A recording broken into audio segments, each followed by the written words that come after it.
Assalamualaikum warahmatullahi wabarakatuh. Halo teman-teman semuanya. Saya Naila Nurul Inayah, mahasiswa S1 Universitas Singapura Bangsa Karawang, program studi akuntansi Fakultas Ekonomi kelas 1B dengan NPM 231063 10342. Di video kali ini, saya akan menjelaskan ulang kembali materi yang sudah Bapak Ade ajarkan pada mata kuliah pengantar literasi digital tentang basis data, sistem informasi, AI, bahasa pemrograman, dan big data.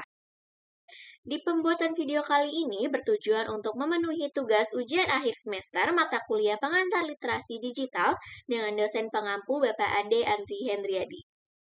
Pada materi yang pertama, yaitu basis data. Apa sih itu basis data? Dalam definisinya, data adalah representasi fakta dunia nyata yang mewakili suatu objek seperti manusia, hewan, peristiwa, bangunan, konsep, dan sebagainya yang diwujudkan dalam bentuk angka, huruf, simbol, teks, gambar, audio, video, atau kombinasinya. Nah, apa itu basis data? Basis data adalah suatu pengorganisasian sekumpulan data yang saling terkait sehingga memudahkan aktivitas untuk memperoleh informasi. Nah, dalam basis data itu ada yang dinamakan database. Database adalah kumpulan data yang disimpan dengan sistem tertentu dan saling berhubungan sehingga dapat dikelola dengan mudah. Database ini penting untuk mengatur data yang jumlahnya banyak dan selalu bertambah. Sebagai contohnya, program website, aplikasi, dan lainnya. Tanpa database ini, data tersebut hanya akan tersimpan di komputer Anda dan tidak bisa diakses oleh konsumen. Sistem basis data merupakan sistem yang terdiri atas kumpulan tabel data yang saling berhubungan di sebuah sistem komputer dan sekumpulan program atau DBMS yang memungkinkan beberapa pemakai dan program lain untuk mengakses dan memanipulasi tabel-tabel data tersebut. Nah, berikut ini adalah komponen-komponen dari sistem data. Yang pertama ada perangkat keras atau hardware.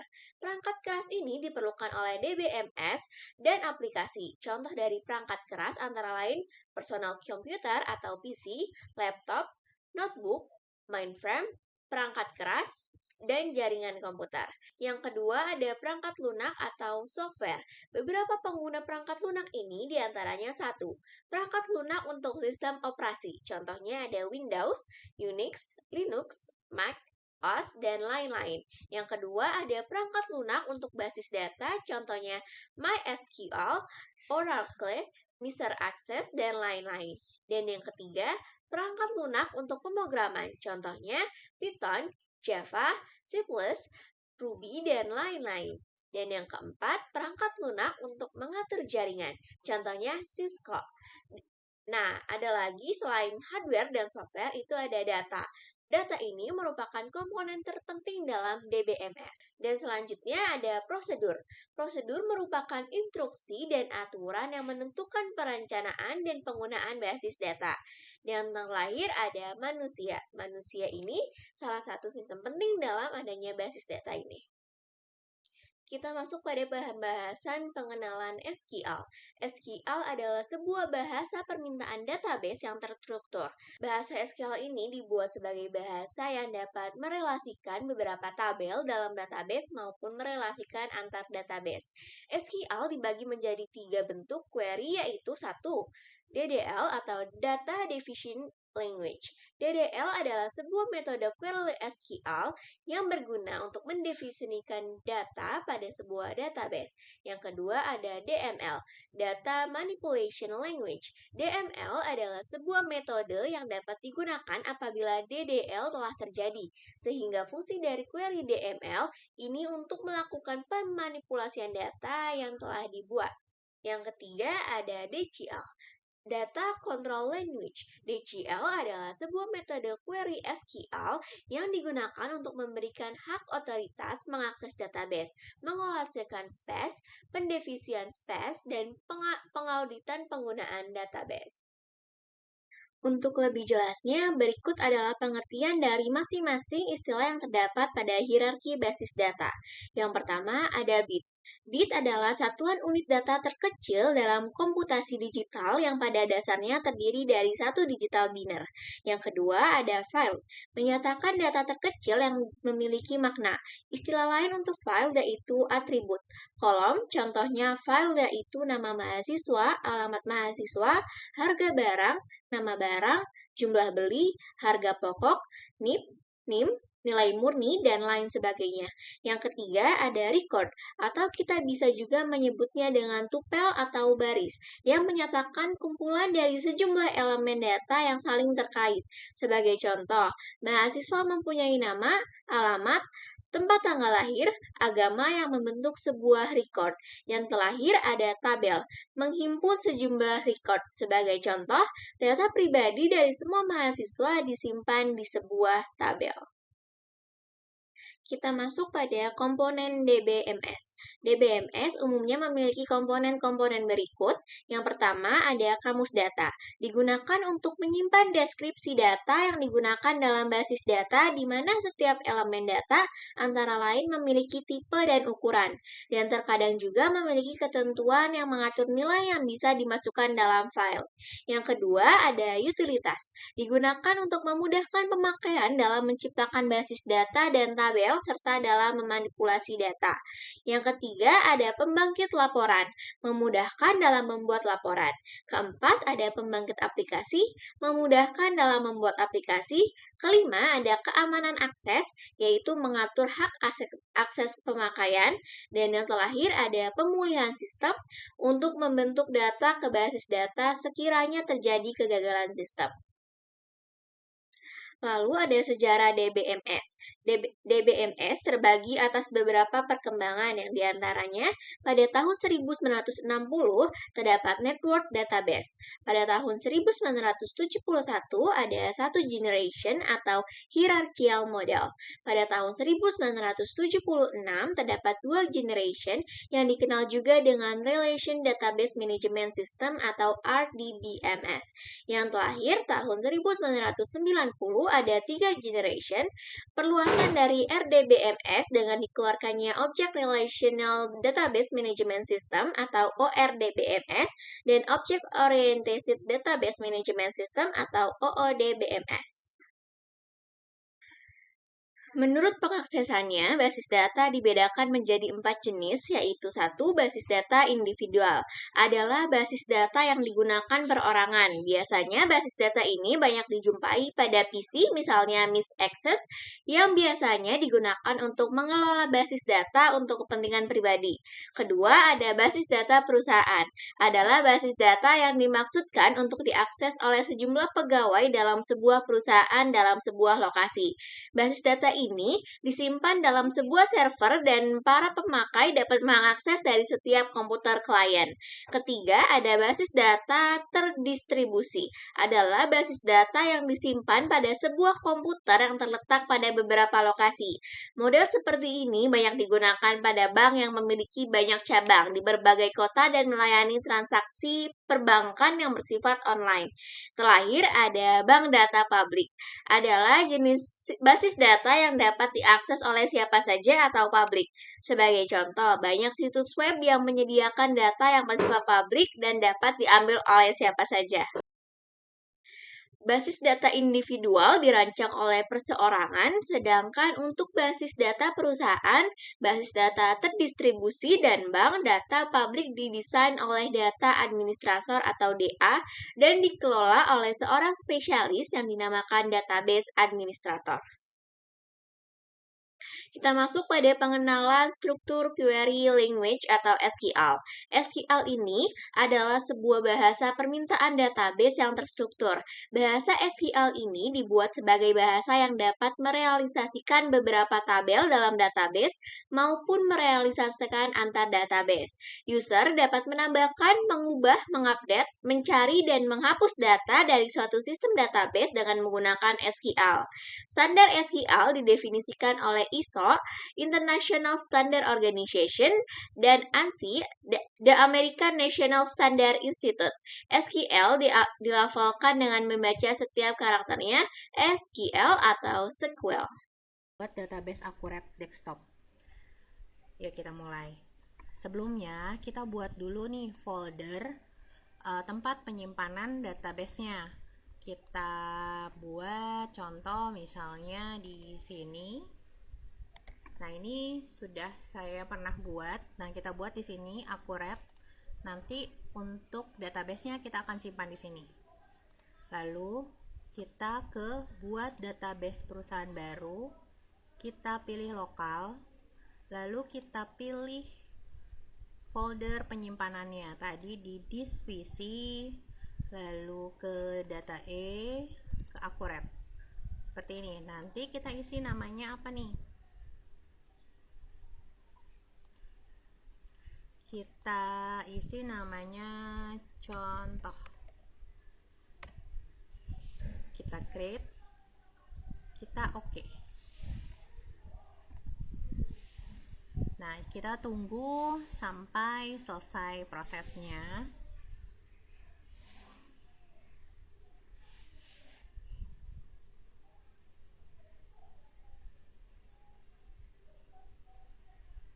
Oke, setelah prosesnya selesai, ini kita isi penggunanya supervisor, kata kuncinya juga supervisor.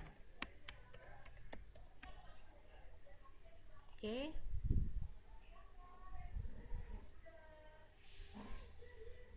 Nah, kemudian di sini kita pilih kita mau pakai bahasa apa, Indonesia atau Inggris. Contoh, kita pakai Indonesia. Nanti jika kita mau rubah ke bahasa Inggris bisa juga ya. Jadi kalau misalnya ini sekarang Indonesia, nanti kedepannya kita mau pakai bahasa Inggris, nanti itu bisa dirubah setelah menggunakan Accurate-nya. Terus kemudian ini dipilih mau persiapan standar atau persiapan mahir.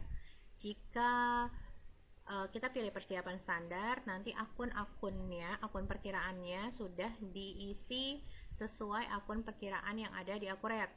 Jika pakai persiapan mahir, sebelumnya kita siapkan dulu nih akun perkiraan yang kita punya, seperti itu.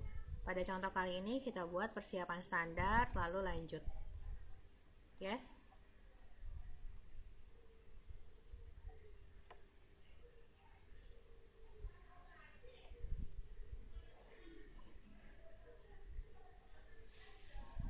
Kemudian pada tab mata uang dan info perusahaan kita isikan nama perusahaannya.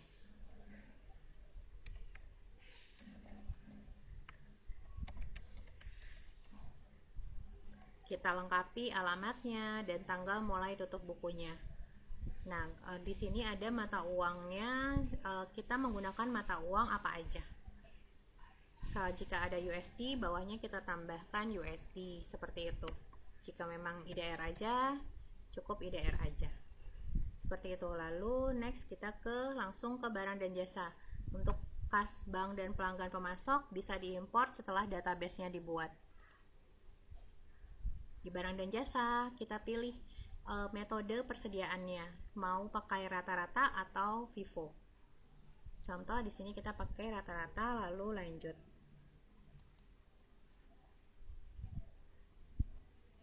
Untuk informasi barangnya kita lanjut saja. Ini kita lanjut saja. Nah, sampai di sini database sudah selesai kita buat. Seperti itu. Contoh, jika mau buka database-nya kembali, ini kita keluar dulu.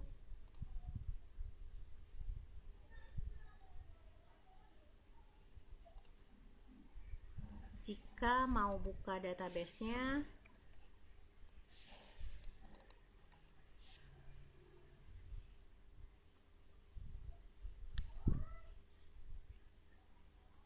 kita bisa di sini buka data perusahaan, lalu dicari folder yang tadi kita simpan di mana? Disk PC,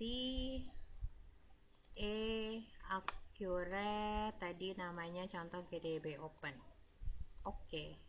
Seperti itu. Terima kasih. Nah, kita lanjut pada materi pembahasan yang kedua, yaitu ada sistem informasi.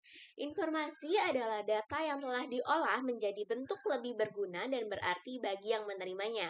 Informasi merupakan salah satu sumber daya yang sangat penting dalam suatu organisasi dan perusahaan, dan digunakan sebagai bahan dalam pengambilan keputusan oleh top level manajemen. Oleh sebab itu, informasi yang didapat ataupun yang dihasilkan haruslah berkualitas agar keputusan yang diambil dapat berguna bagi organisasi ataupun perusahaan tersebut. Kualitas informasi ditentukan oleh 3 faktor, yaitu 1. Relevansi. Informasi benar-benar berguna bagi suatu tindakan keputusan yang dilakukan. Yang kedua, tepat waktu. Informasi datang pada saat dibutuhkan sehingga bermanfaat untuk pengambilan keputusan. Dan yang terakhir, ada akurasi, yaitu informasi bebas dari kesalahan. Nah, sistem informasi sendiri adalah kerangka kerja yang mengordinasikan sumber daya manusia, komputer, untuk menghubungkan masukan input menjadi keluaran informasi guna mencapai sasaran-sasaran perusahaan yang mencakup sejumlah komponen, yaitu manusia, komputer, teknologi, informasi, dan prosedur kerja. Ada sesuatu yang diproses dan dimaksudkan untuk mencapai suatu sasaran atau tujuan. Nah, dalam sistem informasi ini ada pengembangannya sendiri, guys. Pengembangan sistem dapat berarti menyusun suatu sistem yang baru untuk menggantikan sistem yang lama secara keseluruhan atau memperbaiki sistem yang telah ada. Mengapa kita harus melakukan pengembangan sistem? Ada beberapa hal yang menjadi pertimbangan, diantaranya adalah 1. Adanya permasalahan, baik itu adanya ketidakberesan atau pertumbuhan organisasi. Yang kedua, untuk meraih kesempatan-kesempatan. Dan yang terakhir, adanya instruksi baik dari pemimpin ataupun pemerintah. Nah, dalam pengembangan sistem, kita juga mempunyai prinsip, yaitu yang pertama, sistem yang dikembangkan adalah untuk manajemen. Yang kedua, sistem yang dikembangkan adalah investasi modal yang besar. Yang ketiga, semua alternatif yang ada harus diinvestigasi. Yang keempat, investasi yang terbaik harus bernilai. Yang kelima, sistem yang dikembangkan memerlukan orang yang terdidik. Yang keenam, tahapan kerja dan tugas-tugas yang harus dilakukan dalam proses pengembangan sistem. Yang ketujuh, proses pengembangan sistem tidak harus urut. Yang kedelapan, jangan takut membatalkan proyek. Yang kesembilan, dokumentasi harus ada untuk pedoman dalam pengembangan sistem. Nah, dalam pengembangan sistem itu ada SDLC, yaitu perubahan sistem perangkat lunak dengan menggunakan model dan metodologi yang digunakan untuk mengembangkan sistem-sistem perangkat lunak sebelumnya. Secara umum, fase-fase SDLC adalah planning, analisis, design, dan implementation, yang bisa disingkat dengan PADI. Kita akan bahas satu persatunya ya. Yang pertama ada planning atau perencanaan. Pada tahap planning ini, fokus utama pertanyaannya adalah why build the system? Apa sih sistem ini dibangun? Terdiri dari sistem request, feasibility analysis, project size estimation. Yang kedua ada analisis atau analisa. Pada tahap analisis berfokus pada pertanyaan who, what, when, where will be the system be. Yang ketiga ada design. Desain pada tahap ini berfokus pada pertanyaan how will the system work? Dibagi menjadi 3 bagian desain, yaitu program design, user interface design, dan data design. Nah, yang terakhir ada implementation atau implementasi, berisi tentang sistem conclusion, testing documentation, and illustration. Kita masuk pada jenis-jenis sistem informasi. Sistem informasi menurut dukungan pemakaian terdapat beberapa, yaitu ada pertama, sistem informasi TPS atau Transaction Processing System, berfungsi menghimpun dan menyimpan informasi transaksi. Pemakaiannya yaitu orang yang memperoleh transaksi. Kedua, ada MIS atau Management Information System berfungsi mengonfirmasi data yang berasal dari TPS menjadi informasi yang berguna untuk mengelola organisasi dan memantau kinerja. Pemakainya yaitu semua level manajemen. Ketiga ada DSS, Decision Support System, membantu pengambilan keputusan dengan menyediakan informasi, model, atau perangkat untuk menganalisa informasi. Pemakainya adalah analisis, manajer, dan profesional. Yang keempat ada EIS atau Executive Information System. Berfungsi menyediakan informasi yang mudah diakses dan bersifat interaktif tanpa mengharuskan eksekutif menjadi ahli analisis. Pemakainya manajemen tingkat menengah dan atas. Ada IS atau Expert System, fungsi menyediakan pengetahuan pakar pada bidang tertentu untuk membantu pemecahan masalah. Pemakainya yaitu orang yang hendak memecahkan masalah yang memerlukan kepakaran. Selanjutnya ada OES atau Office Automation System, berfungsi menyediakan fasilitas untuk memperoleh dokumen maupun pesan-pesan sehingga pekerjaan dapat dilakukan secara efisien dan efektif. Pemakainya yaitu staff maupun manajer. Yang terakhir ada GSS atau Group Support System, berfungsi mendukung sejumlah orang yang bekerja dalam suatu kelompok. Pemakainya yaitu anggota tim kerja atau para manajer. Metodologi pengembangan sistem. Metodologi adalah kesatuan metode-metode, prosedur-prosedur, konsep pekerjaan, aturan yang digunakan oleh suatu ilmu pengetahuan, seni, dan disiplin ilmu lainnya. Metode adalah aturan, cara, teknik yang sistematik untuk mengatur sesuatu.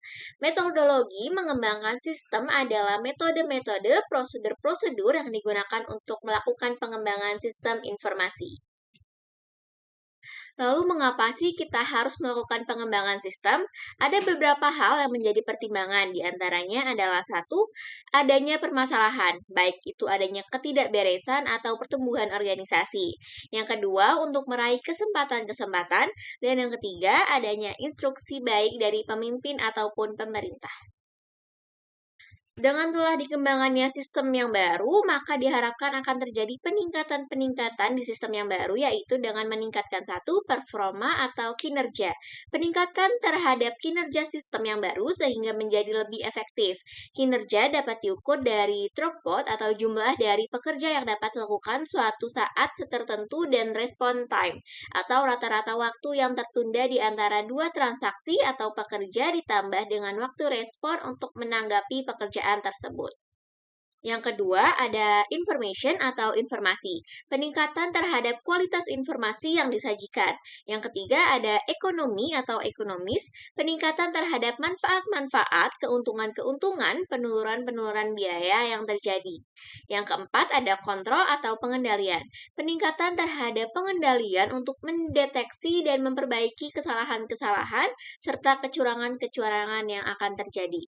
Kelima, ada efisiensi atau efisien, peningkatan terhadap efisiensi operasi. Dan keenam ada servis atau pelayanan, peningkatan terhadap pelayanan yang diberikan oleh sistem. Pengembangan sistem tidak selalu berhasil, ada kalanya menemui kegagalan. Hal ini disebabkan oleh kurangnya penyesuaian pengembangan sistem, kelalaian menempatkan kebutuhan pemakaian dan tidak melibatkan pemakaian sistem, kurangnya sempurnanya evaluasi kualitas analisis biaya, adanya kerusakan dan kesalahan rancangan, dan yang terakhir penggunaan teknologi komputer dan perangkat lunak yang tidak direncanakan dan pemasangan teknologi yang tidak sesuai. Nah, kita masuk pada pembahasan yang terakhir, itu ada Artificial Intelligence atau yang biasa kita kenal dengan AI. Dalam era yang semakin maju ini, apa itu AI? Telah menjadi topik yang sangat ditanyakan dan diperbincangkan. Dalam berbagai sektor, AI telah membuktikan potensinya dalam mengubah cara kita hidup dan bekerja. Tetapi ada sebenarnya yang dimaksud dengan AI, bagaimana teknologi ini bekerja dan mengapa begitu penting? AI adalah kecerdasan buatan seperti kepanjangan AI yaitu Artificial Intelligence. AI merupakan teknologi yang dirancang untuk membuat sistem komputer mampu meniru kemampuan intelektual manusia. AI memungkinkan komputer untuk belajar dari pengalaman, mengidentifikasi pola, membuat keputusan, dan menyelesaikan tugas-tugas kompleks dengan cepat dan efisien. Apa sih itu kelebihan AI? AI memiliki beberapa kelebihan yang membuatnya menjadi teknologi yang sangat menjanjikan di berbagai bidang. Yang pertama, kemampuan analitik. AI mampu menganalisis data dengan cepat dan akurat, bahkan dalam jumlah yang sangat besar. Yang kedua, ada efisiensi yang tinggi. Dengan kecepatan pemrosesan yang tinggi, AI dapat menyelesaikan tugas-tugas dengan cepat dan akurat. Yang ketiga, ada pembelajaran mandiri. AI mampu belajar dari data yang ada dan meningkatkan kinerja seiring waktu. Keempat, pengambilan keputusan yang objektif. AI dapat memproses data secara objektif tanpa dipengaruhi oleh emosi atau bias manusia. Nah, dalam kelebihan itu, AI juga punya kekurangan nih. Meskipun memiliki banyak kelebihan, AI juga memiliki beberapa kekurangan yang perlu diperhatikan. Kekurangan AI diantaranya yang pertama, ketergantungan pada data. Performa AI sangat bergantung pada data yang digunakan untuk pelatihan.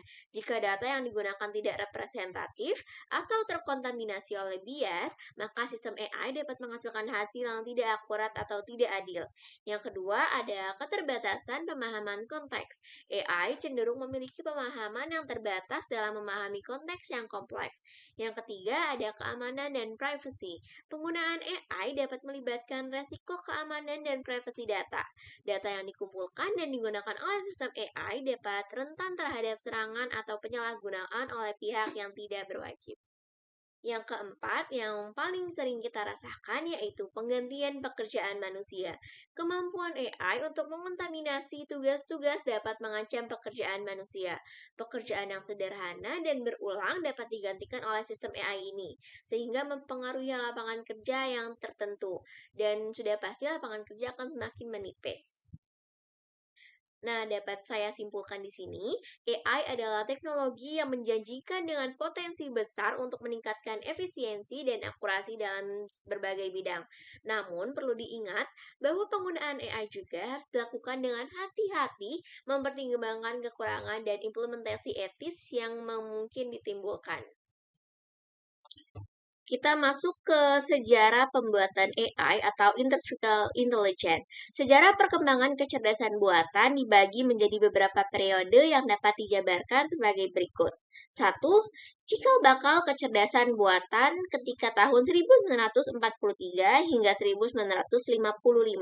Cikal bakal AI dikerjakan oleh McCulloch dan Pitt dengan neuron buatan yang menirukan cara kerja neuron manusia dengan logika profesional. Bisa menyelesaikan fungsi komputerisasi dengan struktur neuron network. Hebbian Learning memperkenalkan aturan sederhana untuk mengupdate kekuatan antara neuron.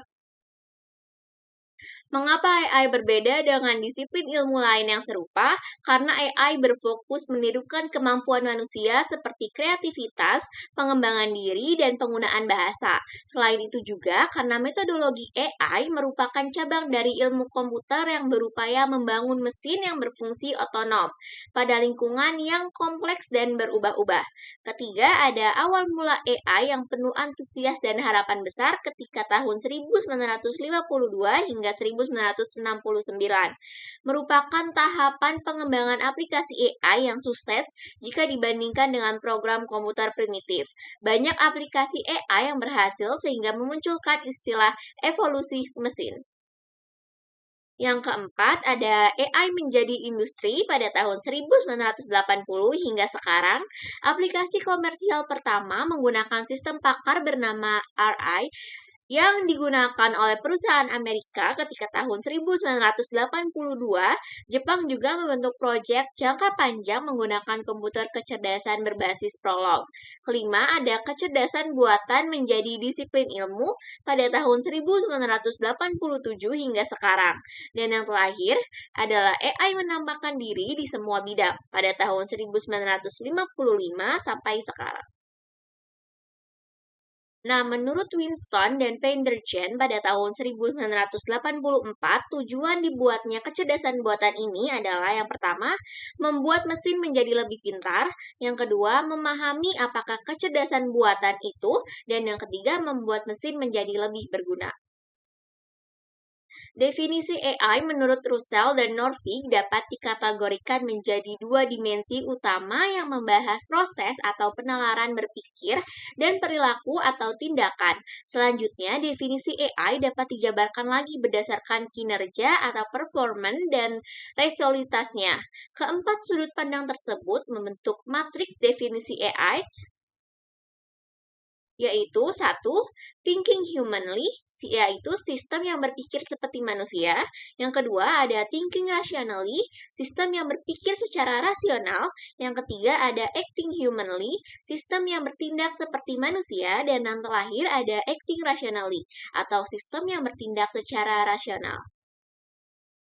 Thinking humanly pada dimensi ini, agen mampu berpikir seperti manusia dalam segi kognitif. Pengertian ini mampu mengerti apa itu kesedihan ataupun kesenangan. Introspection mencoba menangkap pemahaman atas dirinya sendiri. Psikologi eksperimen dapat dibilang meniru bagaimana proses berpikir di otak terjadi. Yang kedua ada thinking rationally. Pada dimensi ini, agen mampu berpikir secara rasional. Sederhananya, sesuai dengan konsep logika matematika, silogisme, pola-pola untuk struktur argumen yang selalu memberikan kesimpulan yang benar dari premis yang benar. Thinking humanly lebih cenderung pada permodelan kognitif secara umum, sementara dimensi thinking rationally cenderung pada permodelan proses berpikir dengan prinsip optimasi. Yang ketiga ada acting humanly. Pada dimensi ini, agen mampu bertindak dan berinteraksi layaknya seperti manusia. Contoh terkenal untuk hal ini adalah Turing Test. Tujuan dari Turing Test adalah untuk mengevaluasi apakah suatu sistem mampu meniru manusia. Disediakannya seorang juri, kemudian juri berinteraksi dengan suatu di balik layar. Sesuatu balik layar tersebut bisa jadi manusia ataupun program. Program dianggap mampu bertindak atau berinteraksi seperti layaknya manusia apabila juri tidak dapat membedakan ia sedang berkomunikasi dengan manusia atau program. Yang terakhir ada acting rationally. Pada dimensi ini, agen mampu bertindak dengan optimal. Tindakan optimal belum tentu menyerupai tindakan manusia, karena tindakan manusia belum tentu optimal. Misalnya, agen yang mampu memberikan rute terpendek dari suatu kota A ke kota B untuk mengoptimalkan penggunaan sumber daya. Sebagai manusia, bisa saja kita mencari jalan yang sesuka hati. Halo teman-teman, kali ini saya akan menjelaskan tentang apa itu teknologi artificial intelligence. Teknologi AI sendiri saat ini sudah dan akan terus mempengaruhi berbagai kehidupan manusia di seluruh dunia. Apalagi teknologi AI sendiri telah menjadi pendorong utama hadirnya teknologi-teknologi baru, seperti big data, chatbot, mobil sweat-mudi, robotika, dan Internet of Things. Di perusahaan atau organisasi, adopsi teknologi ini diprediksi akan terus meningkat lantaran beragam manfaat yang diberikan kepada mereka. Contohnya, meningkatkan kepuasan pelanggan atau mengurangi risiko investasi yang buruk. Lantas, apa itu AI? AI merupakan akronim dari Artificial Intelligence, terdiri dari dua suku kata. Artificial dapat diartikan sebagai buatan, sedangkan intelligence dapat diartikan sebagai kecerdasan. Maka AI diartikan sebagai kecerdasan buatan. Pada saat ini, contoh penerapan AI terbanyak yaitu pada produk dan layanan teknologi terbaru, penelitian, analisis perilaku konsumen bagi perusahaan, mendeteksi penipuan, proyeksi pasar atau perkiraan penjualan, memantau keamanan di internet dan IT, serta mengotomatisasi pekerjaan. Kita masuk pada materi bahasa pemrograman. Yang pertama ada pemrograman bahasa C. Sejarahnya, bahasa C merupakan perkembangan dari bahasa BCPL yang dikembangkan oleh Martin Ricard pada tahun 1967. Selanjutnya, bahasa ini memberikan ide kepada Ken Thompson yang kemudian mengembangkan bahasa yang disebut bahasa B pada tahun 1970. Perkembangan selanjutnya dari bahasa B adalah bahasa C oleh Dennis Richard di sekitar tahun 1970-an di Bell Telephone Laboratory INC. Sekarang adalah AT&T Bell Laboratories. Bahasa C pertama kali digunakan di Computer Digital Equipment Corporation PDP ke-11 yang menggunakan sistem operasi Unix. Sehingga saat ini penggunaan bahasa C telah merata di seluruh dunia. Hampir semua perguruan tinggi di dunia menjadikan bahasa C sebagai bahasa salah satu mata kuliah wajib. Selain itu, bahasa pemrograman bahasa ini juga populer seperti PHP dan Java, menggunakan sintaks dasar yang mirip bahasa C. Oleh karena itu, kita juga sangat perlu mempelajarinya. Kelebihan dan kekurangan bahasa C. Kelebihan bahasa C diantaranya yaitu pertama, bahasa C tersedia hampir di semua jenis komputer.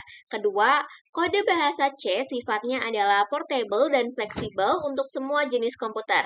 Ketiga, bahasa C hanya menyediakan sedikit kata-kata kunci, hanya terdapat 32 kata kunci. Keempat, proses executable program bahasa C lebih cepat.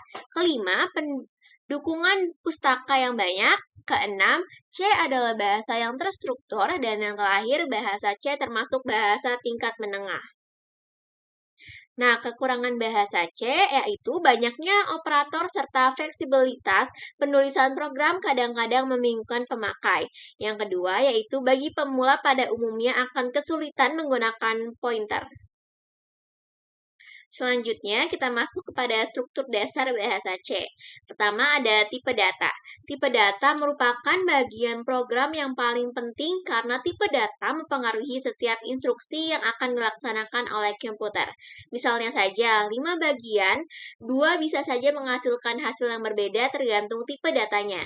Jika 5 dan 2 bertipe integer, maka akan menghasilkan nilai 2. Namun, jika keduanya bertipe float, maka akan menghasilkan nilai 2,5000.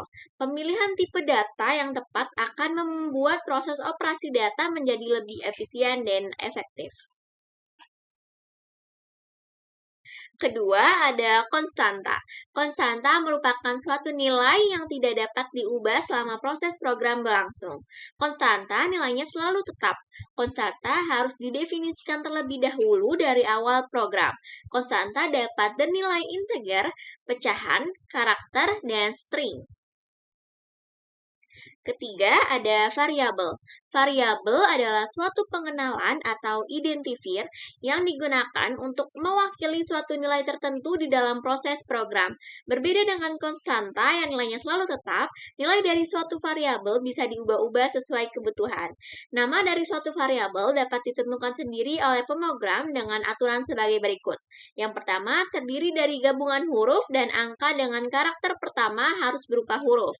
Bahasa C bersifat C-sensitif, artinya huruf besar dan kecil dianggap berbeda. Jadi antara nim besar dan nim dianggap berbeda. Yang kedua, tidak boleh mengandung spasi. Yang ketiga, tidak boleh menggunakan simbol-simbol khusus, kecuali garis bawah atau underscore. Lanjut, yang keempat adalah deklarasi. Deklarasi diperlukan bila kita akan menggunakan pengenalan atau identifier yang program. Identifier dapat berupa variabel, konstanta, dan fungsi. Dibedakan menjadi beberapa deklarasi. Yang pertama ada deklarasi variabel. Bentuk umum pendeklarasian suatu variabel adalah nama, underscore, tipe nama, underscore, dan variabel. macam-macam deklarasi kedua ada deklarasi konstanta. Dalam bahasa C, konstanta dideklarasikan menggunakan profesor define. Yang ketiga ada deklarasi fungsi. Fungsi merupakan bagian yang terpisah dari program dan dapat diaktifkan atau dipanggil dimanapun di dalam program. Fungsi bahasa C adalah sudah disediakan sebagai fungsi pustaka seperti print, scav, gen. Yang kelima ada operator. Operator juga dibagi menjadi beberapa bagian. Yang pertama ada operator penugasan. Operator penugasan atau assignment operator dalam bahasa C merupakan tanda sama dengan. Yang kedua adalah operator aritmatika. Bahasa C menyediakan 5 operator. Operator yang ketiga ada operator hubungan atau perbandingan. Operator hubungan digunakan untuk membandingkan hubungan antara dua buah operan atau sebuah nilai atau variabel. Operator keempat ada operator logika. Jika operator hubungan membandingkan hubungan antara dua operator operan, maka operator logika digunakan untuk membandingkan logika hasil dari operator-operator hubungan. Yang keenam, ada kata tercadang atau reserved word. Bahasa C standar ANSI memiliki 32 kata tercadang dan Turbo C menambahkannya dengan 7 kata tercadang. Sebuah reserved word tidak boleh digunakan dalam penanaman identifier, variabel, nama fungsi, dan lain-lain. Yang ketujuh ada komentar program. Komentar program hanya diperlukan untuk memudahkan pembaca dan pemahaman suatu program atau untuk keperluan dokumentasi program. Dengan kata lain, komentar program hanya merupakan keterangan atau penjelasan program. Untuk memberikan komentar atau penjelasan dalam suatu bahasa C digunakan pembatasan atau menggunakan tanda untuk komentar yang hanya terdiri dari satu baris. Komentar program tidak akan diproses dalam program atau akan diabaikan. Materi kita yang selanjutnya yaitu ada pemrograman bahasa C++.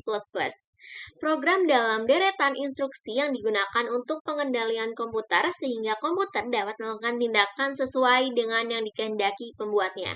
Sebuah program bisa dikatakan baik jika algoritmanya jelas terstruktur dan mudah dibaca oleh orang lain. Sedangkan algoritma yaitu langkah-langkah untuk menyelesaikan suatu masalah.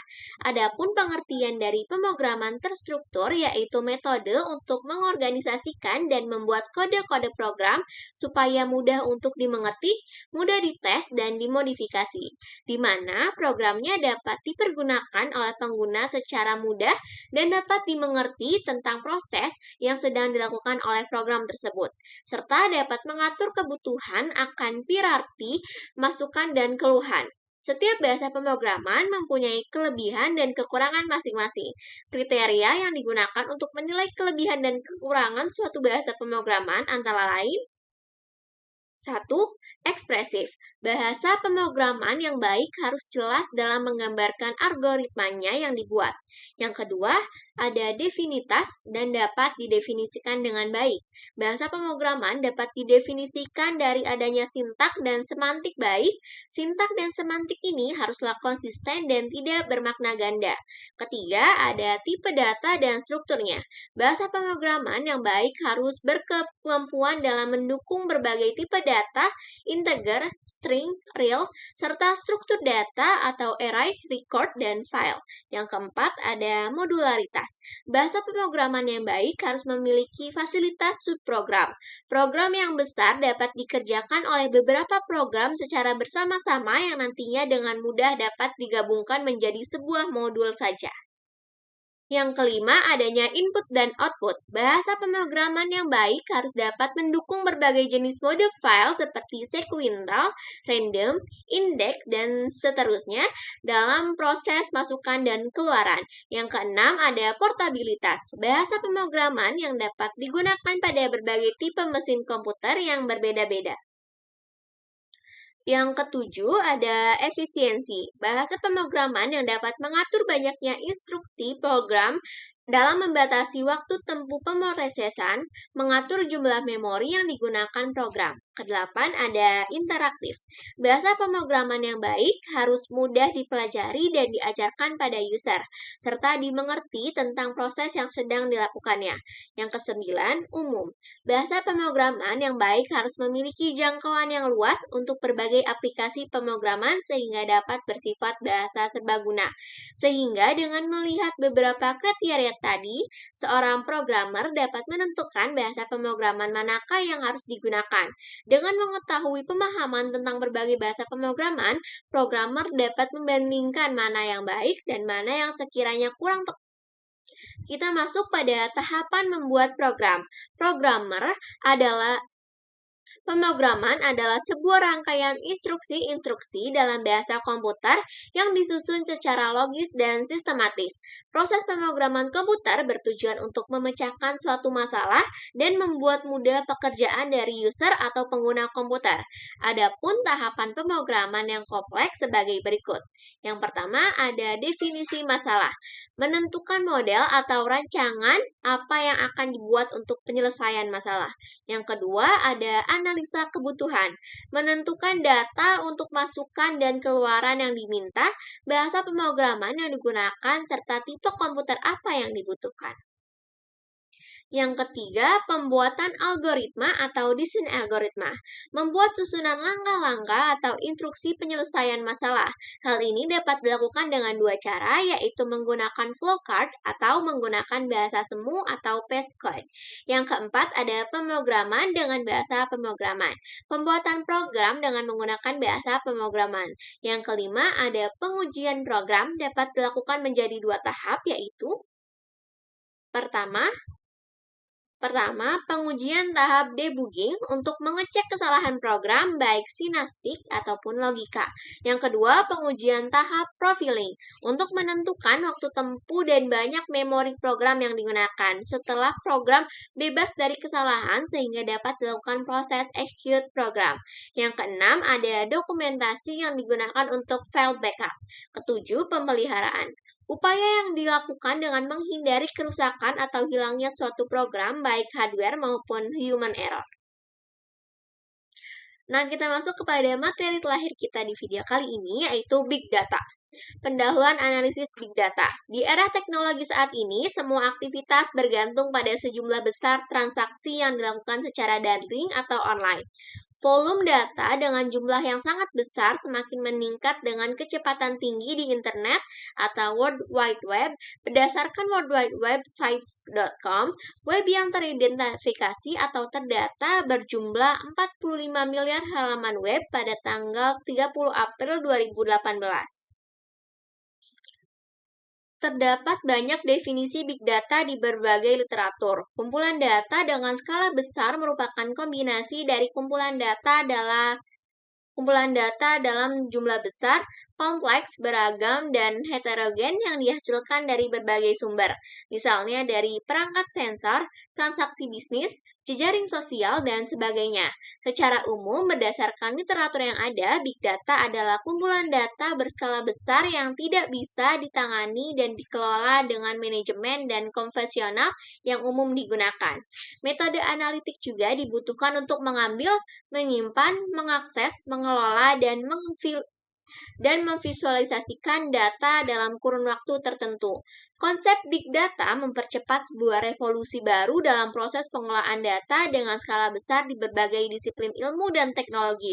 Oleh karena itu, tools dan teknik inovatif harus dikembangkan dalam analisis data untuk memenuhi tantangan dan target dalam menganalisis kumpulan data dengan skala besar. Berdasarkan hal ini, maka diperlukan kerangka kerja yang mampu diterapkan pada komputasi berkecepatan tinggi, serta sistem penyimpanan yang mampu secara dinamis menampung data dengan skala besar. Generasi data skala besar ini memiliki 3 karakteristik utama yang harus diperhatikan, yaitu volume, kecepatan, dan bentuk data yang lebih beragam. Karakteristik ini dapat disebut juga dengan 3V model, atau volume, velocity, dan variety. Kemudian, model ini berkembang menjadi 5V model untuk mengidentifikasikan karakteristik data yang terdiri dari volume, velocity, variety, veracity atau kebenaran, dan value atau nilai.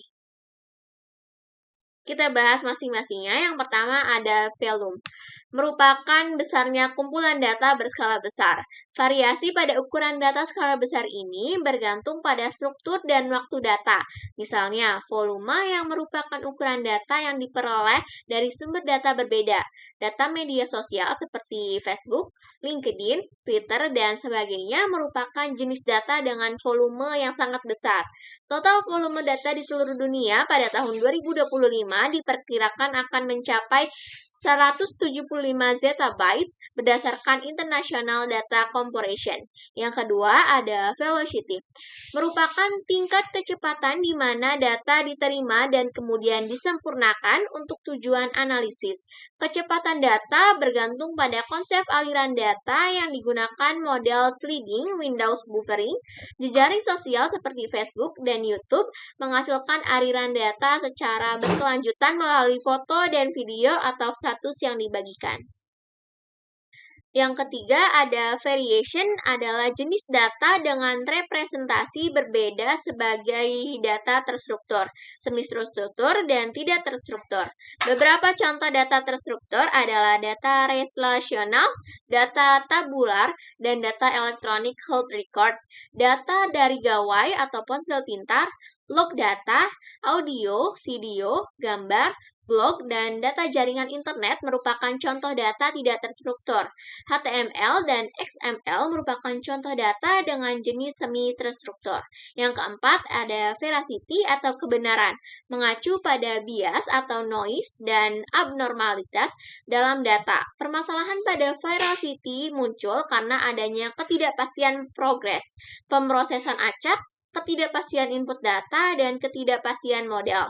Opini penggunaan di jejaring sosial mengenai suatu kejadian bisa jadi berbeda satu sama lain, karena masing-masing memiliki pendapatnya sendiri. Walaupun demikian, data tersebut mengandung informasi. Oleh karena itu, penanganan ketidakpastian data adalah aspek lain dari big data yang dapat dikelola oleh teknologi dan analisis big data. Yang kelima ada value, merupakan dimensi lainnya dari big data dilihat dari sudut pandang bisnis. Organisasi perlu memperhatikan value dari big data untuk meningkatkan keuntungan dan meminimalkan biaya operasional, tetapi tetap dapat memberikan layanan yang lebih baik kepada pengguna. Data mentah dalam bentuk aslinya memiliki nilai yang rendah, tetapi dengan menerapkan analisis data akan mengubah data tersebut menjadi aset yang bernilai tinggi. Yang keenam ada variability, merepresentasikan perubahan dinamis dalam laju aliran data. Pertumbuhan signifikan terdapat pada kecepatan data dari berbagai sumber data yang menyebabkan aliran data mengalami fluktuasi yang tidak dapat diprediksi. Dengan demikian, pengelolaan variasi data merupakan tantangan jika dihadapkan dengan jumlah sumber daya kompetensi yang besar. Yang ketujuh dan yang terakhir adalah visualisasi, merupakan properti lain dalam paradigma big data. Menangkap informasi dari struktur data yang kemungkinan tersembunyi dan kemudian memvisualisasikannya sangat diperlukan untuk menunjang proses pengambilan keputusan strategis untuk menciptakan nilai bisnis yang baru. Jika dilihat dari sudut pandang yang lebih luas, big data tidak hanya berkaitan dengan karakteristik data berskala besar, tetapi big data memiliki potensi yang sangat besar di berbagai cabang ilmu pengetahuan dan teknologi, seperti penelitian kanker, fisika energi tinggi, analisis genom, bioinformatik, rekayasa jalan raya dan transportasi, teknik geospasialisasi, dan sebagainya. Namun, dibutuhkan suatu proses untuk merancang, menginvestasi, mengembangkan, mengintegrasi, dan memperbarui infrastruktur arsitektur dan metode baru yang didukung oleh teknologi dan teknik untuk memproses kumpulan data heterogen di berbagai disiplin ilmu. Kita masuk pada tahap analisis big data. Tahap utama dalam pengelolaan big data adalah yang pertama, pengambilan data atau data capture, yang kedua, manajemen data atau data manajemen, yang ketiga adalah analisis data atau data analisis. Kita akan membahasnya satu persatu. Pertama, pengambilan data. Pengambilan data merupakan tugas utama dan paling awal dalam proses pengelolaan big data. Data dapat diambil dari berbagai sumber seperti log server, perangkat sensor, dan mesin pencari. Mayoritas sumber data berasal dari pengguna dan data yang dihasilkan oleh mesin yang kemudian berbentuk kumpulan data dengan ukuran yang sangat besar. Terdapat 3 jenis data berdasarkan bentuknya, yaitu data terstruktur, misalnya data rekam medis elektronik dan data rasional. Yang kedua, data semi-terstruktur, misalnya tweet pada Twitter dan log file. Yang ketiga, data tidak terstruktur, misalnya data protein genetik, data klinis tidak terstruktur, data jaring sosial, rekaman audio dan video, dan data gambar. Yang kedua, ada manajemen data. Setelah data dihasilkan dari berbagai sumber berbeda, maka tahap selanjutnya adalah pengelolaan data yang dikategorikan menjadi dua, yaitu penyimpanan dan pengambilan kembali data. Konsep sistem data didistribusikan digunakan untuk menangani penyimpanan data skala besar. Tahap selanjutnya adalah pengambilan data kembali atau data retrieval yang dapat dilakukan oleh basis data NoSQL. Ketiga, ada analisis data. Tahap akhir pada pemrograman big data adalah analisis dan visualisasi data. Pada tahap analisis ini, data dimodelkan menggunakan algoritma machine learning atau ML dan dianalisis menggunakan teknik statistik atau data mining yang mendapatkan pola tersembunyi dari data tersebut. Terdapat beberapa tools atau teknologi yang dapat digunakan untuk analisis data ini. Manhunt dan MLlib merupakan dua jenis teknologi yang banyak digunakan dibandingkan dengan teknologi lainnya. Kedua teknologi ini menggunakan library ML distribusi yang masing-masing berbasis Apache, Hadoop, dan Spark. Keempat, ada jenis analisis data. Jenis analisis data